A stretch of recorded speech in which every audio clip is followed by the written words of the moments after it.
An investigation done by CP24.com has revealed concerning complaints made by TTC customers in the wake of an unprovoked murder of a 16-year-old boy at Keele Station back in March.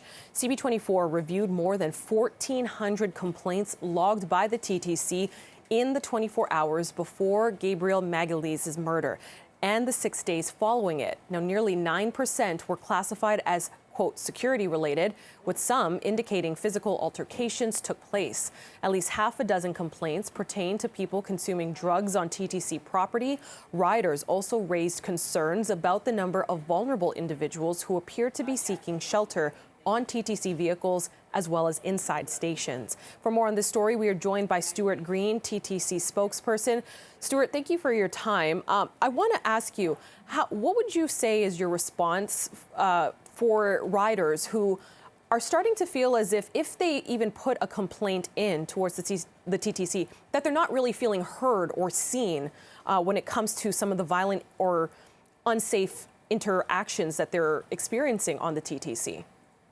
Yeah, I mean, that's incredibly concerning. You know, we do take all of these concerns and complaints seriously. It's one of the ways that we learn, you know, where and when we need to make changes and improvements to how we deal with safety and security concerns. So when people report things, you know, we are out there saying, say, if you see something, say something, and we mean that. And when people do that, that enables us to, you know, deploy more staff, whether it be street outreach workers or special constables, alert the police. There are a number of things that we can do. So we absolutely encourage people to report these things. And if people are feeling that they're not being heard, that's of great concern. And we would ask people to let us know about that as well, because we can't be out there saying, on the one hand, if you see something, say something, and then doing nothing about it. We're very committed to doing something when we hear about these things. Now, there have been 4 homicides either at TTC or nearby TTC properties over the last year. When it comes to reiterating that, for the most part, that people, when they hop on a TTC train or subway, that they are safe. Yeah, I mean, you know, again, we've all seen these high-profile incidents, and they are, of course, of great concern to us, as they should be. Both our employees and our customers should be safe on the TTC, and that's part of our commitment. We've taken a number of steps over the last several months to improve safety and security. You know, we've hired more street outreach workers to deal with people in crisis. We've got the involvement of the Toronto Police now. We've got more security. We've got more of our own staff out there just as a visible presence. So, you know, these are all things that we've been doing in that time to make sure that our customers and our employees not only, you know, feel safe, but that they actually are safe. And I would remind, you know, everyone that we move hundreds of millions of trips every year without incident, but we don't take that for granted, and we can't. You know, we need to be serious about our commitment to safety being paramount to all that we do. The only other thing I would say is that, you know, we have seen in the last 4 months, we've seen a consistent downward trend in the number of incidents on the TTC. Again, we don't take this for granted. We take this as an encouraging sign. You know, we know that in January, we were at almost 5 incidents of these serious incidents a day.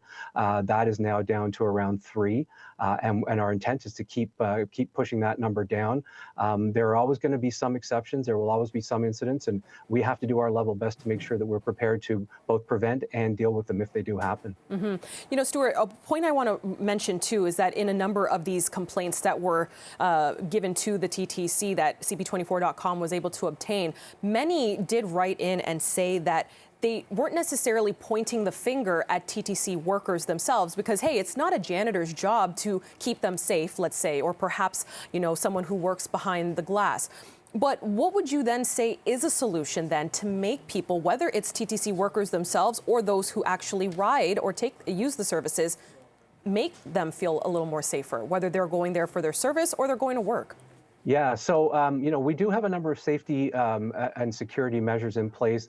A number of things like, for example, the designated waiting areas on subway platforms, the yellow emergency strip on subways and streetcars that you can push if there's an emergency issue. And again, that's the equivalent of calling 911. So when you do that, it triggers a number of actions, including calls to our transit control center, who has a direct pipeline into 911 for like an actual emergency that's occurring. But even, you know, even people who are just working in stations, whether it be be a supervisor, a janitorial staff, anyone wearing a TTC vest or uniform has the ability to reach into transit control and alert them to something that's happening. And we all do that. You know, if we see something, we do say something, and that's our expectation of anyone who's approached by a customer. If they see a TTC staff member, whether it be in a collector's booth or out walking along the platform, you know, just let them know, even if it's just a heads up to say, you know, look, I saw someone over there who might be in crisis, they might be experiencing homelessness or an addiction issue. We want to know about all of these things because that's how we fix them. Stuart, I'm sure as you're aware, we are in the thick of the race leading up to Toronto's next mayor. And so for these candidates that are vying for the next job as the top role of mayor of Toronto, what do you think they should be doing as far as making sure that there is a sort of collaboration moving forward? Do you feel like transit is a top priority based off what you've seen with this by-election around the corner?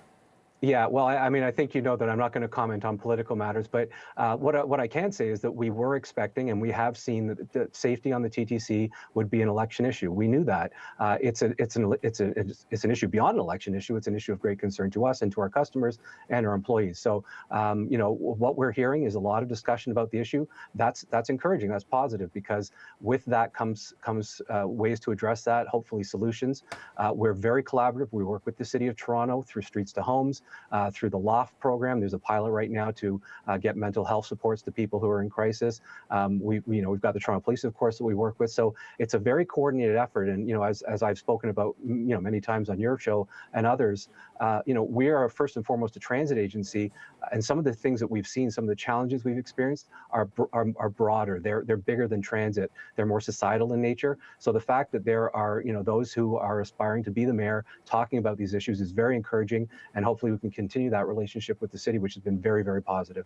TTC spokesperson Stuart Green, thank you for your time this afternoon. We appreciate it. Thanks, Kayla.